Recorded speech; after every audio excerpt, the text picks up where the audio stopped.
السلام علیکم ورحمۃ اللہ وبرکاتہ۔ اعوذ باللہ من الشیطان الرجیم، بسم اللہ الرحمن الرحیم۔ یسألونک عن الخمر والمیسر قل فیہما اثم کبیر ومنافع للناس واثمہما اکبر من نفعہما ویسألونک ماذا ينفقون قل العفو كذلك يبين الله لكم الآيات لعلكم تتفكرون۔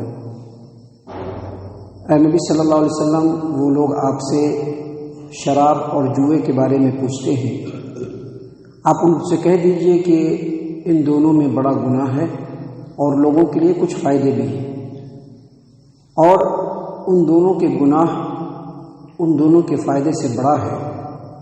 اور وہ لوگ آپ سے پوچھتے ہیں کہ کیا ہم خرچ کریں؟ آپ کہہ دیجئے کہ جو ضرورت سے زیادہ ہو وہ خرچ کرو، اور اسی طرح سے اللہ تبارک و تعالیٰ تم لوگوں کے لیے آیات کو کھول کھول کے بیان کرتا ہے تاکہ تم لوگ غور و فکر کرو۔ محترم سامعین کرام، شراب دین اسلام کے اندر حرام ہے، لیکن شراب کی قباحت، اس کی برائی اور اس کی مذمت کے طور پہ یہ پہلی آیت کریمہ ہے۔ اس کے بعد اللہ تبارک و تعالیٰ نے ایک اور آیت کریمہ نازل فرمائی جس میں اللہ تبارک و تعالیٰ نے فرمایا کہ شراب پینے کی حالت میں نماز کے قریب نہیں جانا ہے، اور پھر اخیر میں اللہ تبارک و تعالیٰ نے سورۃ المائدہ آیت نمبر 90 پر ایک نمبر کی آیت کریمہ نازل فرمائی جس میں اللہ تبارک و تعالیٰ نے شراب، جوا اور اس طرح کی جتنی برائیاں ہیں ان تمام برائیوں کو اللہ تبارک و تعالیٰ نے حرام قرار دیا۔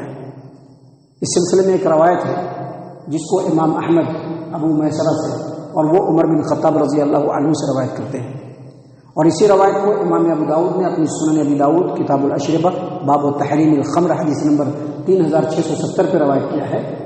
اس کے علاوہ اس روایت کو امام ترمذی نے اپنی جامع ترمذی ابواب تفسیر القرآن کے اندر، امام نسائی نے سنن نسائی کتاب الاشربہ کے اندر روایت کیا ہے کہ عمر بن خطاب رضی اللہ عنہ سے روایت ہے کہ جن دنوں میں شراب کے بارے میں اللہ کا حکم نازل ہونے والا تھا، انہی دنوں میں عمر بن خطاب رضی اللہ عنہ نے اللہ تبارک و تعالیٰ سے دعا کی کہ اللہ تبارک و تعالیٰ شراب کے بارے میں کوئی کافی اور شافی حکم نازل فرما دے۔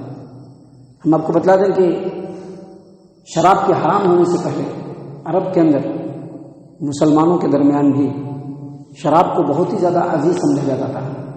جس مجلس میں شراب نہیں ہوتی تھی وہ مجلس نہیں کہلاتی تھی، لیکن شراب کی برائی اور قباحت کو صحابہ کرام جانتے تھے، خاص طور سے عمر بن خطاب رضی اللہ عنہ، کہ شراب یہ کتنی بدترین چیز ہے، کیسے انسان کو بربادی کی طرف لے جانے والی ہے، کیسے سماج و معاشرے کے اخلاق کو، کردار کو بالکل بگاڑ دینے والا ہے، کہ عمر بن خطاب رضی اللہ عنہ نے دعا کیا کہ اللہ تبارک و تعالیٰ شراب کے بارے میں کوئی کافی اور شافی حکم نازل فرما دے۔ اللہ تبارک و تعالیٰ نے یہی آیت کریمہ نازل فرمائی، یسألونک عن الخمر والمیسر قل فیہما اثم کبیر۔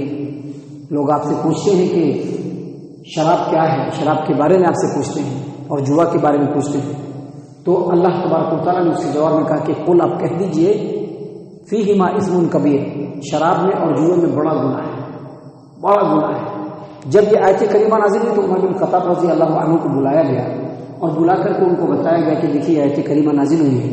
آیت کریمہ کو سننے کے بعد عمر بن خطاب رضی اللہ عنہ کو اطمینان نہیں ہوا، کیونکہ اس میں صرف بتلایا گیا کہ بڑا گناہ ہے، کوئی واضح حکم نہیں ہے، صرف نفرت دلانا مقصود ہے کہ برا گناہ ہے، بڑا گناہ ہے اس کے اندر اور بہت برا عمل ہے۔ تو انہوں نے پھر اللہ تبارک و تعالیٰ سے دعا کی کہ اللہ تبارک و تعالیٰ شراب کے بارے میں کوئی کافی اور شافی حکم نازل فرما دے۔ تو اللہ تبارک و تعالیٰ نے سورۃ النساء کی آیت کریمہ نازل فرمائی، یا ایھا الذین آمنوا لا تقربوا الصلاۃ وانتم سکارا، اے ایمان والو نشے کی حالت میں نماز کے قریب مت جاؤ۔ جب یہ آیت کریمہ نازل ہوئی تو نبی صلی اللہ علیہ وسلم جب بھی نماز کے لیے جماعت کھڑی کرواتے تھے تو ایک اعلان کرنے والا اعلان کر دیتا تھا کہ دیکھو اگر کوئی شراب پیے ہوا ہے تو وہ نماز میں نہ آئے، اگر کوئی شراب پیے ہوا ہے تو وہ نماز میں نہ آئے۔ پھر عمر بن خطاب رضی اللہ عنہ کو بلایا گیا اور کہا کہ یہ آیت کریمہ نازل ہوئی ہے شراب کے بارے میں، اللہ نے فرمایا یا ایھا الذین آمنوا لا تقربوا الصلاۃ وانتم سکارا، اے ایمان والو نشے کی حالت میں نماز کے قریب مت جاؤ۔ یہ آیت کریمہ سننے کے بعد عمر بن خطاب رضی اللہ عنہ کو پھر بھی اطمینان نہیں ہوا. انہوں نے اللہ تبارک و تعالیٰ سے پھر دعا کی کہ اللہ تبارک و تعالیٰ شراب کے بارے میں کوئی شافی حکم نازل فرما. تو اللہ تبارک و تعالیٰ نے سورہ مائدہ آیت نمبر 90 اور 91 نازل فرمائی، جس میں اللہ تبارک و تعالیٰ نے اخیر میں جو لفظ نازل فرمایا وہ یہ ہے فَهَلْ أَنْتُمْ مُنْتَهُونَ، کیا تم لوگ شراب، جوا اور اس جیسی چیزوں سے باز آتے ہو یا نہیں. جیسے ہی یہ آیت دونوں آیات کو سنا عمر بن خطاب رضی اللہ عنہ نے فوراً کہا انتہینا یا رب، انتہینا یا رب، اے اللہ، اے ہمارے رب، ہم شراب سے باز آ گئے، ہم شراب سے باز آ گئے. اور اس طرح سے شراب حرام ہوا. سامعین اکرام، امام علی بن مدینی نے کہا کہ یہ حدیث جو ہے بالکل جید سند سے ہے، بالکل صحیح سند سے ہے. اور اللہ تبارک و تعالیٰ نے یہاں پر کیا فرمایا؟ یا ایھا الذین آمنوا، یہ اللہ نے فرمایا یسألونک عن الخمر والمیسر، ایمان و اے اللہ کے رسول صلی اللہ علیہ وسلم، لوگ آپ سے شراب اور جوا کے بارے میں پوچھتے ہیں. اور شراب کے لیے کون لفظ استعمال ہوا ہے؟ الخمر. الخمر کی تفسیر اور اس کے مفہوم کی وضاحت خود عمر بن خطاب رضی اللہ عنہ نے کی ہے کہ خمر کہتے ہیں اس چیز کو جو انسان کے عقل کو ڈھانپ دے، انسان کے سوچ کو معاف کر دے، وہ شراب ہے. اب چاہے وہ پینے والا شراب ہو یا کوئی ایسی چیز ہو جس کو کھا کر کے آدمی کا جو ہے عقل بالکل کام کرنا چھوڑ دے، انسان بالکل نشے میں چلا جائے، ہوش و حواس کھو بیٹھے، ان تمام کو شراب کے ہی زمرے میں رکھا جائے گا. یعنی شراب ہر وہ چیز ہے جو انسان کے عقل کو ڈھانپ دے. اور جوا تو جانتے ہی ہیں، اللہ تبارک و تعالیٰ نے فرمایا یسألونک عن الخمر والمیسر، لوگ آپ سے شراب اور جوا کے بارے میں پوچھتے ہیں. قل فیہما اثم کبیر ومنافع للناس، آپ کہیے کہ ان دونوں میں بڑا گناہ ہے لیکن لوگوں کے لیے تھوڑے فائدے بھی ہیں. حافظ ابن کثیر رحمہ اللہ نے آیت کریمہ کے اس ٹکڑے کی تفسیر میں فرمایا ہے کہ لوگوں کو تھوڑا فائدہ ہوتا ہے شراب سے. بعض لوگ جو ہے شراب پیتے ہیں تو جسم میں لگتا ہے، تھوڑا موٹے ہوتے ہیں، کھانا ہضم ہوتا ہے، جو انسان کے فضلات ہوتے ہیں آسانی سے باہر نکل جاتے ہیں، قبض کی شکایت نہیں ہوتی ہے، لذت اور سرور ملتا ہے. یہ تھوڑے فائدے ہیں. اور تھوڑے فائدے کیا ہیں؟ حافظ ابن کثیر نے خود گنایا ہے کہ جب آپ شراب کا کاروبار کریں گے تو اس سے پیسے آئیں گے.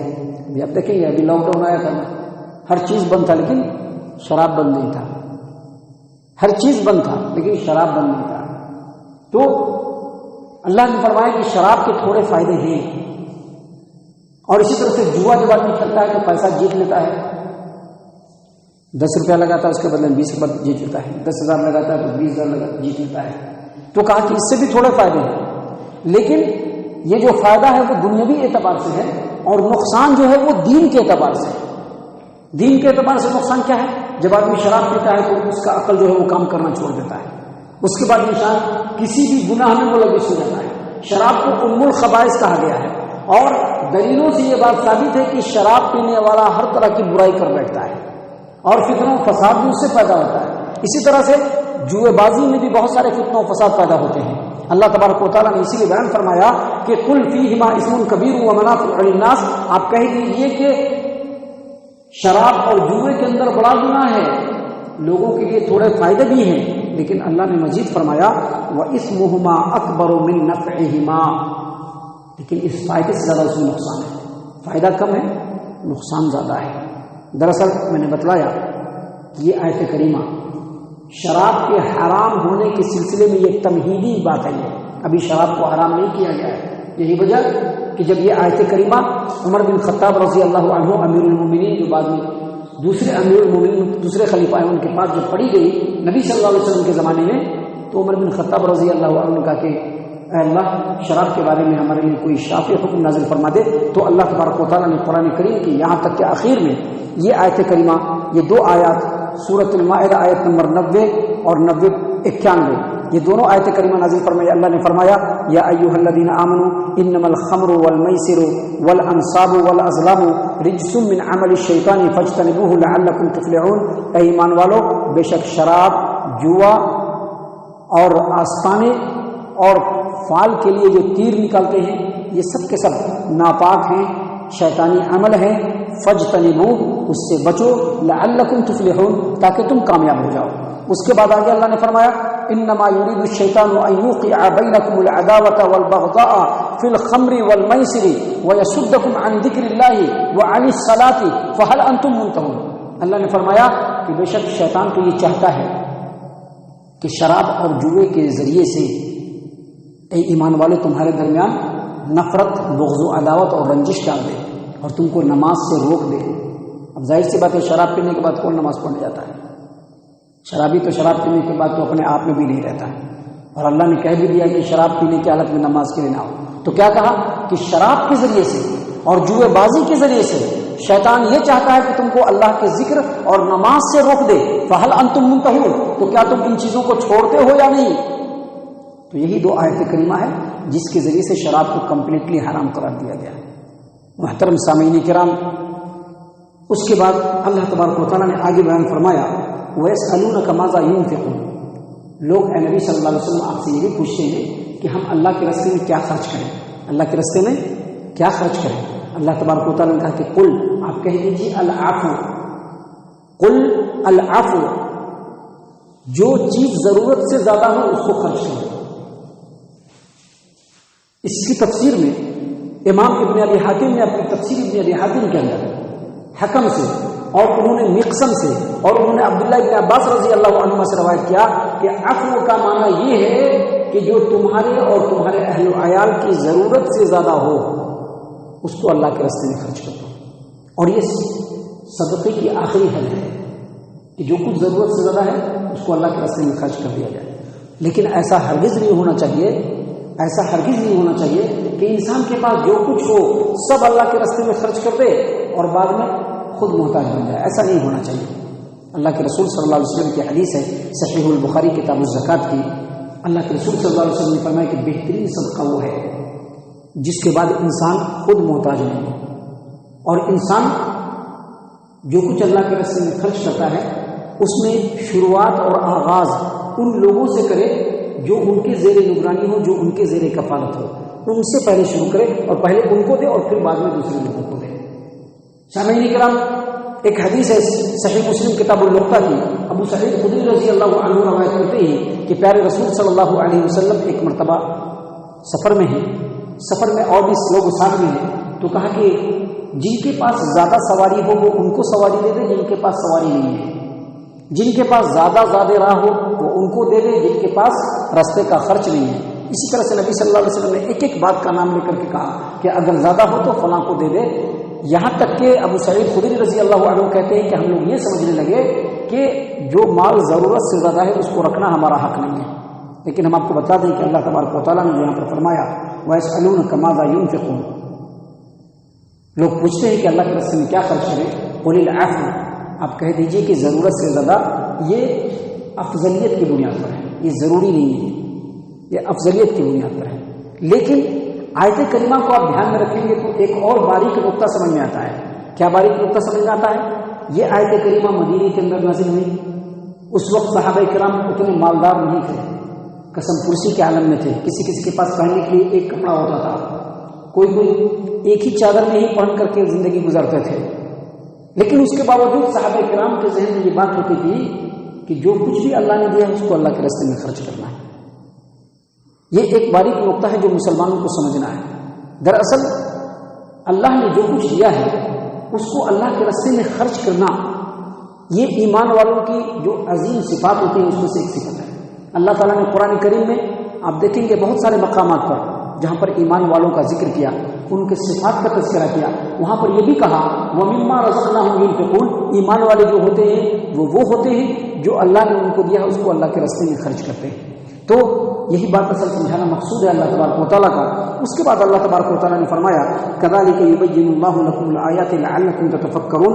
اسی طرح سے اللہ تبارک و تعالیٰ تم لوگوں کے لیے اپنے آیات کو کھول کر کے بیان کرتا ہے تاکہ تم غور و فکر کرو کہ دنیا کی حقیقت کیا ہے، دنیا کے پیچھے جو بھاگ رہے ہو اس کی حقیقت کیا ہے، اور آخرت میں جو بے شمار اور بے شبہ اجر و ثواب ملنے والا ہے اس کی حقیقت کیا ہے. سامعین کرام، اس صورت میں ابھی آگے اور بھی بہت ساری باتیں ہیں جو رب العالمین نے ہم لوگوں کے لیے بیان فرمائے ہیں. اللہ تبارک و تعالیٰ سے دعا ہے کہ اللہ تبارک و تعالیٰ ہم تمام کو ان تمام باتوں کے اوپر خوب غور و فکر اور تدبر کرنے کی توفیق عنایت فرمائے۔ اللہ تبارک و تعالیٰ ہم تمام کو صحیح معنوں میں پکا سچا مومن مسلمان بنائے، اللہ اور اس کے رسول صلی اللہ علیہ وسلم کی اطاعت و فرما برداری کرنے والا بنائے، صحابہ کرام رضی اللہ عنہم کے طریقے پر چلنے والا بنائے، جنت الفردوس میں جگہ عطا فرمائے۔